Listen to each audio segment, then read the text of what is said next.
नमस्कार दोस्तों, miss cutie explanation channel में आपका फिर से स्वागत है। और अगर आपने पिछला एपिसोड नहीं देखा है तो पहले देख लीजिए, लिंक में डिस्क्रिप्शन में दूंगी। तो बिना ज्यादा समय बर्बाद किए चलिए शुरू करते हैं आज की एक्सप्लेनेशन वीडियो।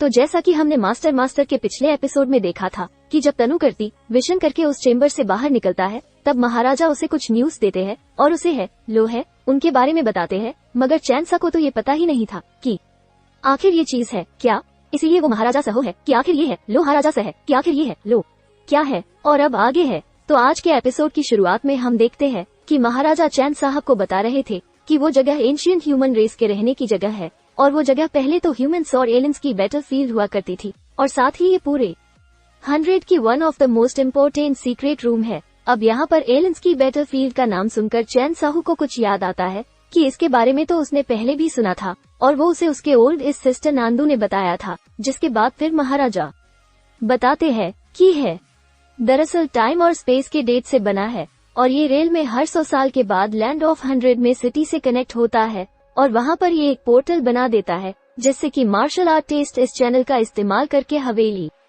में जा सके, और इसके लिए पूरी दुनिया के सारे इम्पोर्टेंट कंट्रीज के मार्शल आर्टिस्ट साउथ यान सिटी में एकसाथ होते हैं ताकि वो लोग भी इस में जाकर ट्रेनिंग कर सके और अपनी पावर्स को बढ़ा सके। मगर है लो इन सेंट्रल में जाने के लिए जो एंट्रेंस है वो काफी ज्यादा खतरनाक है, और बताते हैं कि पिछली बार तो एक मार्शल आर्टिस्ट वहाँ के इंटरेस्ट में ही जलकर मर गया था, उसके बॉडी का एक टुकड़ा तक नहीं बचा था। और इस चीज से नॉर्डन है वेलने रीजन के लोग काफी ज्यादा घबरा गए थे, जिस पर चैनसा वो कहता है कि किसी भी में एंटर करने से पहले हमें काफी ज्यादा ध्यान देना चाहिए, क्योंकि की फॉर्मेशन काफी ज्यादा डिफिकल्ट होती है, जिसका मतलब कि अगर कल्टीवेटर को एडवांस डिफेंस फॉर्मेशन नहीं आता है तो इससे उसकी मौत भी हो सकती है। अब यहाँ पर चैन की बात सुनकर ओल्ड और महाराजा उसके सामने हाथ जोड़ देते हैं, और क्योंकि चैन सबको रूइंस की काफी ज्यादा नॉलेज है इसलिए वो उससे रिक्वेस्ट करने लगते हैं कि उनके डाइवर्जन एसटी के तरफ से चैनसा वो वहाँ जाए। और फिर महाराजा कहने लगते हैं कि हजारों सालों बाद हमें ये मौका मिला है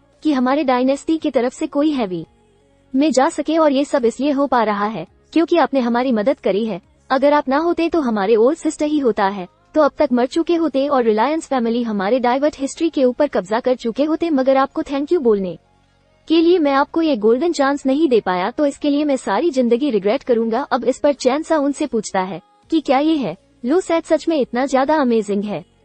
तो महाराजा चैन था उसे कहते हैं कि मास्टर शायद आपको ये नहीं पता कि जब पहली बार सेटअपेयर हुआ था तो उसके अंदर 7 लोग इंटर कर पाए थे, और वहाँ से लौटने के बाद वो सभी लोग मार्शल राम के टॉप कल्टीवेटर बन गए थे, और उन 7 लोगों ने ही पहली बार 7 डायनेस्टी को एस्टेब्लिश किया था। और इसके बाद है लो 12 में जितने भी लोग गए वहाँ से वापस आने के बाद वो सभी लोग मार्शल किंगडम के टॉप कल्टीवेटर बन गए, और वो सभी अपने अपने कॉन्टिनेंट बनाने लगे, और ऐसा करके 100 डायनेस्टी फॉर्म हुआ, जो कि अभी पूरे वर्ल्ड में सबसे पावरफुल कॉन्टिनेंट है। और बात करें ब्लड मंथ से की तो उसकी शुरुआत भी 1000 साल पहले हुई थी, जब एक मीडियम जे डायनेस्टी का ओल्ड मैन में एंटर किया था। तो वहां से वो मास्टर की डिग्री उनके एम्पर लेवल तक कल्टीवेट कर लिया था, और क्योंकि अब वो बहुत ही ज्यादा पावरफुल हो गया था इसलिए वो चाहता था कि वो पूरे वर्ल्ड में रिसेट में कब्जा करे, और साथ ही साथ 100 डायनेस्टी पर भी रूल करे। तो फिर उसको रोकने के लिए बिलियन और ब्लड लैंड सेक्रेड लैंड जैसे पावरफुल क्लैंस ने अपने एक्सपर्ट कल्टीवेटर्स को वहां भेजा ताकि वो जाकर उसे वहीं पर मार सके। और यही रीजन था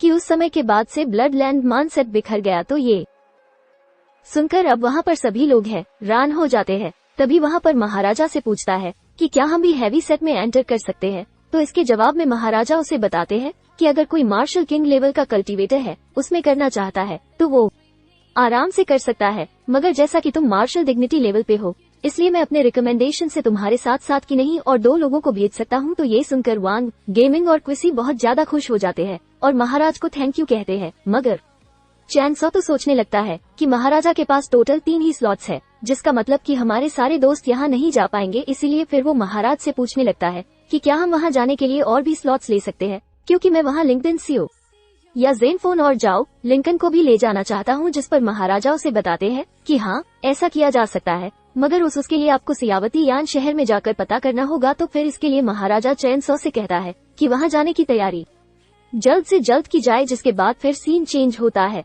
और हम देखते हैं कि अब चैन और उसके साथ ही बड़े बड़े ईगल्स पर बैठकर सियांथन शहर के लिए निकल जाते हैं। रास्ते में महाराजा साउथ या शहर के बारे में बताने लगते हैं कि वहाँ के फोर्सेज बहुत ही ज्यादा ऑर्गेनाइज्ड है। वहाँ उनकी जो हिट स्टैब्लिशमेंट है जो कि किसी एक डायनेस्टी से बिलोंग नहीं करती है, जैसे कि तियांजी पवेलियन, पी लकिंग गार्डन, वार्डन पेविलियन, वेपन हॉल, जो कि 180 का एक बहुत ही इम्पोर्टेंट जगह है, और साथ ही इनकी ब्लड लाइन होली सेट का हेडक्वार्टर भी काफी ज्यादा खास है। तो ये सुनकर चैन से वो कहता है कि ये डायरेक्ट तो सच में काफी ज्यादा अमेजिंग है। और फिर कुछ ही देर सफर करने के बाद वो लोग चावल ध्यान सिटी के पास पहुंच जाते हैं, क्योंकि वो लोग जिन ईगल्स पर बैठ कर आ रहे थे वो सब काफी ज्यादा फास्ट थे। शहर के पास जंगल और पहाड़ थे, उसमें से काफी ज्यादा की एनर्जी निकल रही थी, जिसको देखकर चैन साहब के साथ साथ वहाँ पर सभी लोग काफी ज्यादा हैरान हो गए थे। तभी महाराजा उन्हें बताते हैं कि चौथी सिटी पूरे 100 डायनेस्टी का वन ऑफ थे मोस्ट इम्पोर्टेंट जगह है, और इसी वजह से यहाँ पर काफी ज्यादा की एनर्जी फैली हुई है। और फिर वो कहने लगते हैं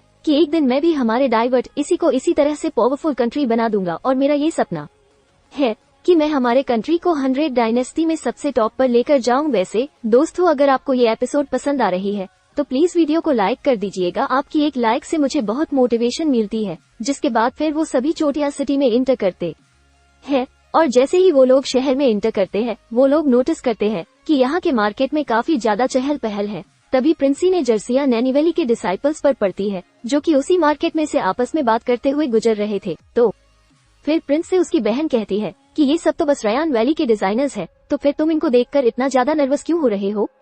क्योंकि अगर तुम टैलेंट का कंपटीशन करोगे तो मैं भी उनसे कुछ कम नहीं। अब यहाँ पर सूजन जिन वैली के लिए साइपस भी चैन साहब को नोटिस कर लेते हैं। और दोस्तों, इसी के साथ ये एपिसोड यहाँ पर खत्म होता है।